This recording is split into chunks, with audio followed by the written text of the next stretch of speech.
嗰日呂布第一仗就打贏咗曹操，高興非常。佢收兵回營，慰勞士兵。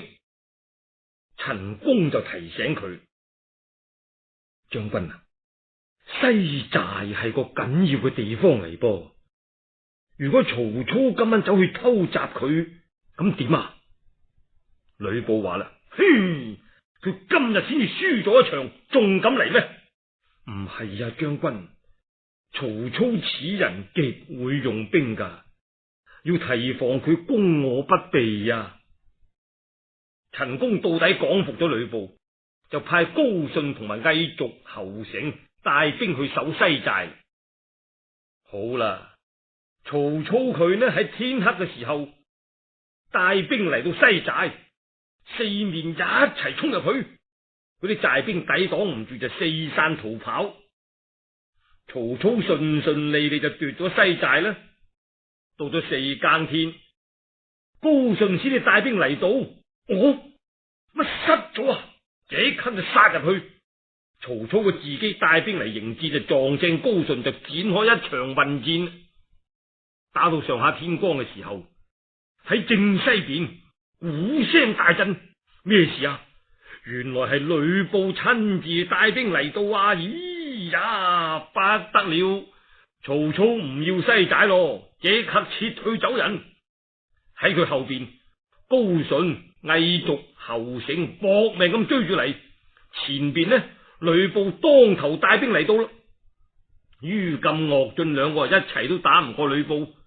曹操轉咗就向咗北方走，行咗冇耐，喺山後一彪軍馬撞出嚟，左有張遼，右有莊霸。曹操就命令呂虔、曹洪去打佢哋，唔夠打。曹操馬上轉咗向咗西邊走，忽然間，咁吶喊聲震天動地，一彪軍馬迎面嚟到咯。只見郝萌、曹成、成廉、宋顯四員將領攔住去路，弊啦，俾人哋包圍住啦。曹操手下啲將領死打啦。曹操身先士卒，帶頭衝陣，啵啵啵啵啵，梆一響，啲箭好似驟雨咁射過嚟。曹操就半步都唔前進得，就冇計甩身啊！呢云，曹操大聲咁嗌：邊個嚟救我啊？邊個嚟救我啊？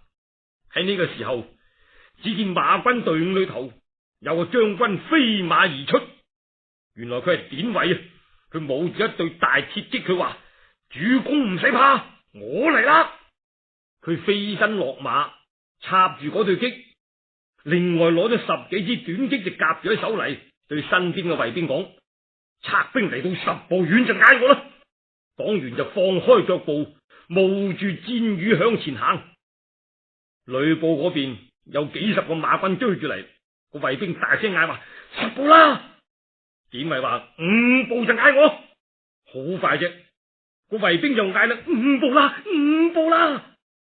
於是典韋就咁一擊，咁一擊，將短戟飛過去刺嗰啲馬軍，一擊一個跌晒落馬，冇個唔中嘅。眨下眼，連氣殺咗10幾個人，其餘嗰啲，哎呀，唔係搵條命嚟教飛啦，掟翻扯。典韋又是飛身上馬，挺起一對大鐵戟衝殺入去。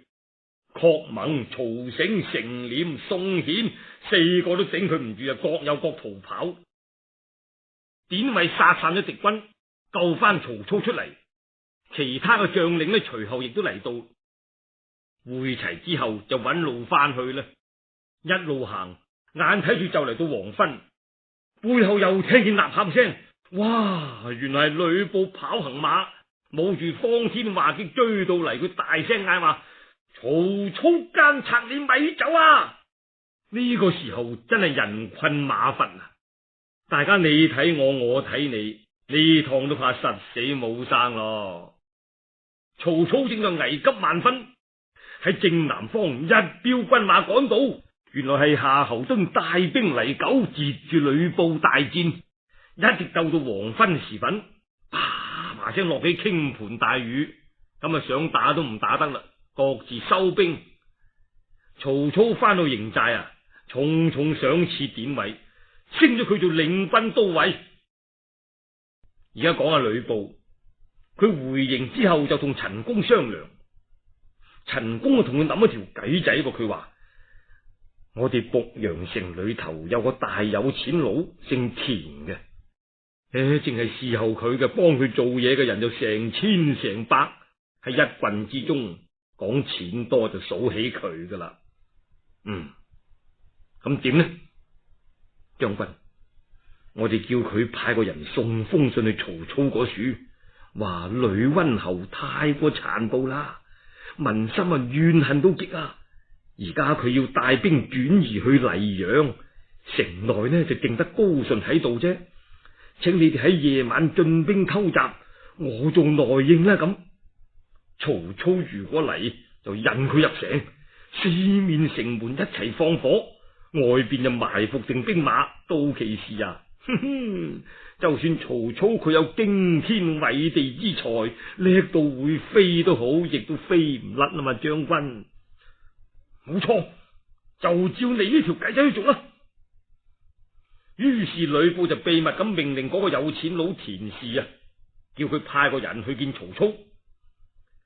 曹操啊，因為親身打敗咗一場仗，正在諗緊辦法，忽然報告話田氏有人送密信嚟咁。曹操就叫嗰個人入嚟，接咗信打開嚟一睇，信裏邊話呂布已經去咗黎陽，城內空虛，萬望速來，當為內應。城頭上插白旗，上面寫住二字，就係暗號咁。曹操一拍大髀，得啦！上天整定我得濮陽啦！佢重重咁打賞咗送信嘅人，跟住就吩咐準備起兵。劉燁就對曹操話啦：主公啊，呂布雖然無謀之陳宮啊多計噃，就怕佢其中有詐，不可不防啊！主公你要去嘅話，就要將三軍分為三隊，兩隊喺城外埋伏接應，一隊入城咁至好啊！曹操聽佢話，就將啲兵分為三隊，一直就嚟到濮陽城下。曹操佢自己首先去觀察一下，見到城頭上啊插滿晒旗幟，冇錯啦，冇錯啦！只見喺西門角上有一面二字白旗，個心就暗暗歡喜啦。當日中午，城門打開，兩員將軍帶兵出嚟打過，前軍係侯成，後軍係高順。曹操啊，即刻叫典韋出馬就直取侯成，侯成抵敵唔住，回馬就跑翻入城。典韋猛追到吊橋邊，高順呢亦都攔佢唔住，都退埋入城啦。就喺人馬立雜之間啊，有個軍佬乘機運咗過嚟去見曹操，話係田氏嘅使者就呈上一封密信。封信嘅大意話：今晚初更時分，城上打鑼為號，聽見鑼聲就可以進兵，到時我就獻門咁。好啦，到咗夜晚啦，曹操啊命令夏侯惇帶一支部隊在左，曹洪啊帶一支部隊在右，自己就帶住夏侯淵、李典、岳准、典韋四員大將，率領一支部隊啊準備衝入城。李典話：主公，你仲係喺城外好啊，等我哋入城先啦。曹操話啦：咁唔得，我唔親自去，邊個肯向前啊？於是曹操一馬當先就帶兵直入。當時正係初更，個月都未能上，天色啊黑麻麻。突然間聽見西門上面呼呼呼咁吹響鑼殼，吶喊聲一起，門上邊轟聲點起晒火把，跟住就城門大開，吊橋放落。曹操會錯意啦，歡喜過頭啊！吹鑼殼啫嘛，佢以為打鑼，以為真係田氏獻門啦，就出力一鞭隻馬，放開四蹄就爭先衝入去，一直衝到入去州衙門。奇怪啦，一路連人影都冇過噃。弊！曹操知道中計啦，連忙撥轉馬頭，大喝一聲退兵。點知衙門裏邊咣咁一聲炮響，東南西北四道城門烈火衝天而起啊！當時金鼓齊鳴，喊殺聲啊，簡直好似倒海翻江咁。只見東巷裏邊殺出張遼，西巷裏邊殺出莊霸，喺兩邊夾攻掩殺過嚟。曹操即刻向住北門走。哎呀！喺路邊又殺出郝萌、曹勝啊，截住又殺咗一陣。曹操急急啊走去南門啦，嘿，又俾高順同侯成攔住。典韋就咬緊牙關，碌大雙眼衝殺出去，打到高順、侯成啊掟咗出城。典韋殺到吊橋，一擰轉頭，咦，唔見咗曹操，弊啦，乜佢冇跟出嚟咩？一翻身又殺翻入去城，喺城門下邊就撞見李典，就問佢啦：主公喺邊處啊？我都揾唔到啊！李將軍，你出去城外催救兵，我入去揾主公。李典啊，快馬加鞭出咗去，典韋就殺翻入去城內，四圍咁揾曹操都揾唔到，佢又發翻出去城壕旁邊。呢次係撞到岳俊啦。岳俊問：主公呢？喺邊處啊？我來回揾咗兩次都揾唔到啊！嚟，我哋一齊殺入去救主公啦！兩個人衝到去門邊，城頭上啊揮啲火炮落嚟，岳俊隻馬衝唔入去，典韋啊真係搏命啊！佢冒煙突火，又殺翻入去，到處咁揾曹操。究竟曹操去咗邊度呢？先頭佢係跟住典韋後邊嘅，見典韋殺咗出去啦，佢就想跟住衝出去咯，唔得，因為四面人馬都截住過嚟啦，出唔到南門，佢就翻轉頭再轉北門啦。喺火光掩映之下，哎呀，弊家伙，撞正呂布挺擊躍馬迎面而嚟。曹操即刻用隻手遮住塊面，飛咁出力將隻馬一鞭，咁就居然就跑咗過去。呂布一勒轉隻馬追上嚟，將支戟喺曹操嘅頭盔上邊卜咁打咗下，喝佢話：喂，曹操喺邊度啊？曹操真係鬼馬，佢順手一指，前面騎黃馬嗰個就係啊！呂布一聽，掉開呢個真曹操，縱馬向前猛追咯。咦呀，真好彩數啊！曹操即刻撥轉馬頭，向住東門嗰邊跑過去。冇幾耐就撞啱典韋。主公，你跟我嚟！典韋就保護住曹操，殺開條血路就嚟到城門邊。哇，好大火啊！喺城頭上推啲柴草落嚟，遍地都係火。典韋用支戟撥開啲火，飛馬冒煙突火啊，衝出去先。曹操就搏命跟到實啦。啱啱衝到城門下邊啫，點知啦咁一條燒到冚冚聲嘅大梁啊，喺城門上面跌落嚟，有咁啱打正曹操匹馬嘅囉柚，匹馬噗聲啊跌倒咗。曹操冒起上嚟，就咁用手將條梁推開落地，哇！手啊、鬍鬚啊、頭髮啊都俾火燒親啊！典韋出咗去，擰轉頭一睇，咦，危險，即刻回馬嚟救。啱啱夏侯淵亦趕到嚟，兩個人一齊救起曹操，突火衝出去。曹操啊騎咗夏侯淵匹馬，典韋在前殺開條大路猛走。就係咁樣，一直混戰到天光大白，曹操先至翻到去營寨。曹操啊險死還生，所有嘅將官都嚟請安啦。哈！曹操一啲都唔在意噃，佢反而哈哈大笑咁話：誤中匹夫嘅奸計，我實要報翻仇。郭嘉話啦：如果有辦法就快啲打好啊！而家最好就係將計就計，話我俾火燒傷，已經死咗啦，咁呂布必定會帶兵嚟攻嘅。我哋喺馬陵山埋伏定人馬，等呂布個部隊過咗一半嘅時候，攔腰打佢，實捉到呂布嘅。啊，主公嘅計策係使得啊！於是就通令全軍罷考，辦喪事，放聲大哭。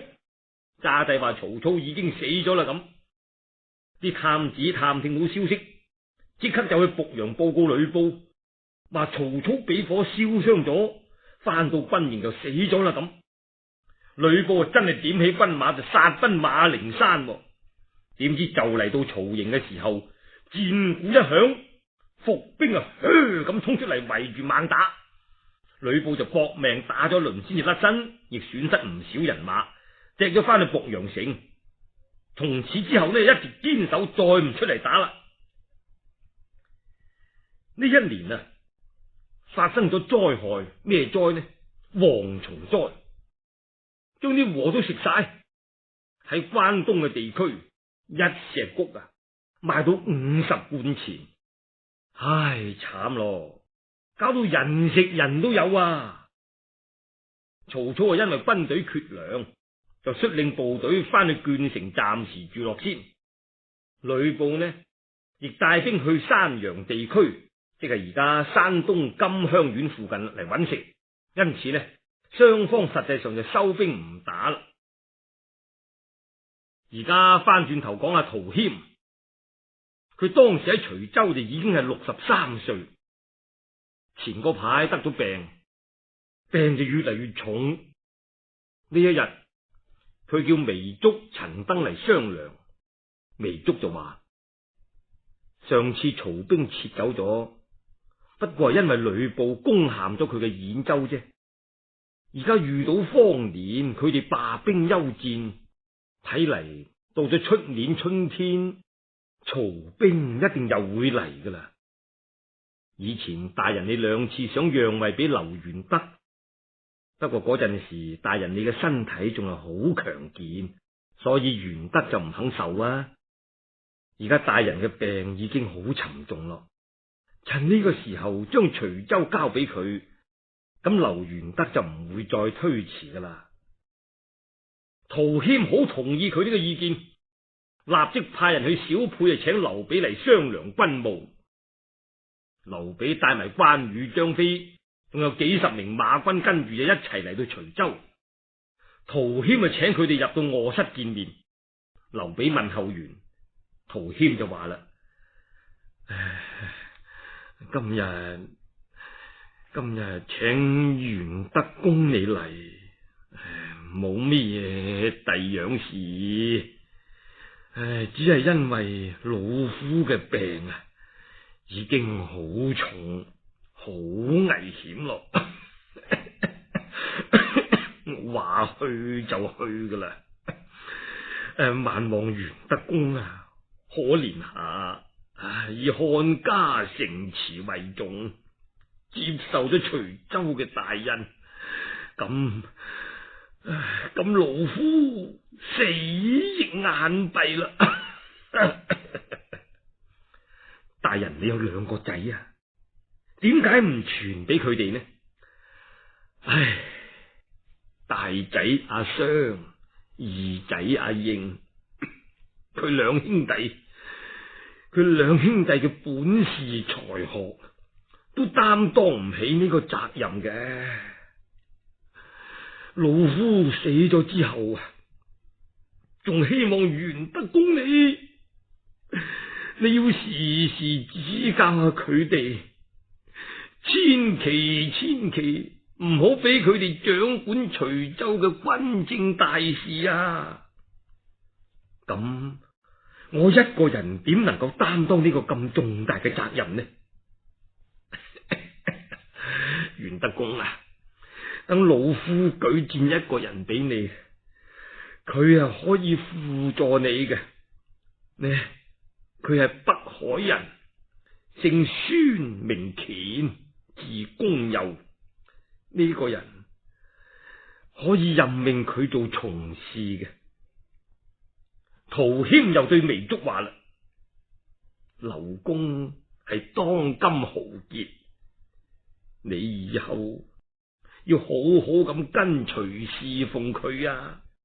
劉備始終都係推辭，講下，陶謙唔得啦，唔出得聲啦，就用隻手指下個心，咁就斷氣死咗啦。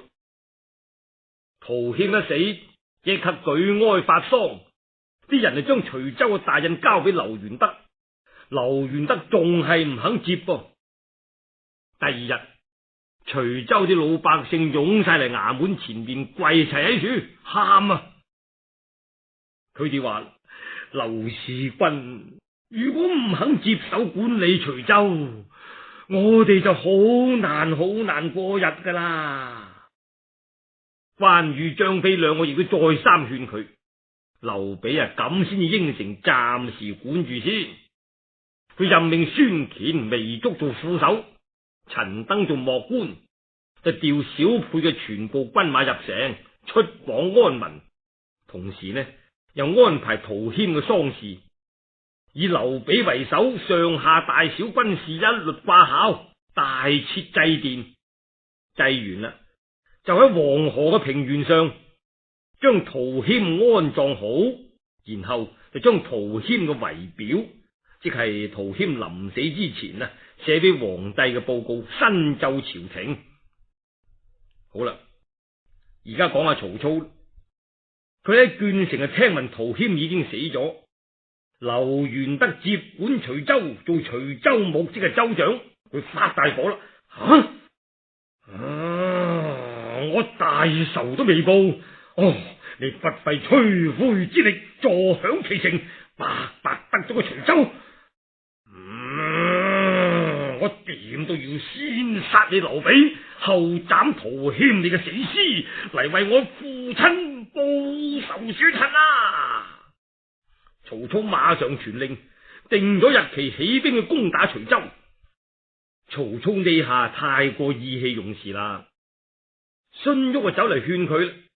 荀彧話：往日高祖皇帝保住關中，光武帝依據住河內，佢哋都係憑借一個鞏固嘅根基嚟制服天下，進足以勝敵，退足以堅守。所以雖然佢哋亦經歷過艱難困苦啊，但係終於係成功嘅。主公，你嘅根本應當係經營兗州、黃河濟水嘅呢一帶地區，乃係天下嘅要地，亦由之乎往日嘅關中、河內咁嘅地方嚟噶嘛。而家如果主公要去奪取徐州，呢度留兵留得多，打徐州就唔夠兵勇；呢度如果留得兵少，咁呂布就會乘虛侵犯，即係冇咗兗州啫。如果萬一打唔到徐州，咁曹公你仲有乜嘢地方落腳啊？你講落去，你講落去。而家陶謙雖然死咗，只已經有劉備喺度代替佢啦。徐州嘅人民既然係咁服劉備嘅，就必定會幫劉備死戰㗎噃。主公，你捨棄兗州而要去奪取徐州，乃係捨本求末，要細唔要大，要危險唔要安穩啊！請主公你仔細考慮下。不過今年災荒，缺乏糧食，啲軍隊一味咁守住喺呢度，到底唔係好辦法啊！主公，你睇咁好唔好呢？我哋不如向東邊去奪取陳地，咁我哋嘅軍隊喺汝南潁川地區就揾到食噶啦。黃巾餘黨嗰個何儀、黃紹等等劫掠州郡，積蓄埋好多金銀糧食嘅，呢啲咁嘅賊徒好容易打嘅啫。打敗咗佢哋，沒收咗佢哋嘅糧食嚟養我哋嘅軍隊，朝廷喜歡，百姓高興，呢啲啊係順應天命嘅事啊！主公，你講得好，你講得好。曹操十分贊成啊，於是就留低夏侯惇、曹仁守衛鄄城等等地方，自己就親自帶兵去奪取陳地以及汝南潁川一帶，嗰班黃巾餘黨何儀、黃紹佢哋呢，知道曹操兵到，就出齊人馬嚟迎敵，喺陽山遭遇，就打起上嚟。當時何儀同黃紹佢哋雖然係兵多，不過啲兵呢都係啲烏合之眾、狐群狗黨，排個隊都排唔得齊整嘅，毫無兵法。曹操就布置強弓硬弩，射住陣角，命令典韋出馬。何儀叫佢個副元帥上嚟迎戰，水嘢啦，冇3個回合，俾典韋一擊就刺咗落馬。曹操馬鞭一揮，帶住部隊趁勢一路掩殺，追過咗陽山，先至扎落營寨。第日黃紹自己帶兵嚟，佢擺開陣勢，有個將軍步行出嚟挑戰。呢個將軍頭包黃巾，身穿綠袍，手提鐵棍，就出到嚟，大聲咁話：我係截天夜叉何萬，邊個敢出嚟同我打過？曹洪見到大喝一聲，嘿，飛身下馬，提住把大刀，亦都步行上去迎戰。兩個就喺陣前刀來棍去，打咗40-50個回合，不分勝負。曹洪打打下，詐假意打輸，擰轉頭就走。何萬快步追上去，點知曹洪用嘅係拖刀背斬計，佢轉身一錯步，嘿，一刀斬中何萬，再一刀當堂攞佢大命啊！李典乘機飛馬衝入敵陣，黃紹拿手唔成勢，都嚟唔切防備，俾李典監生捉住，殺啦！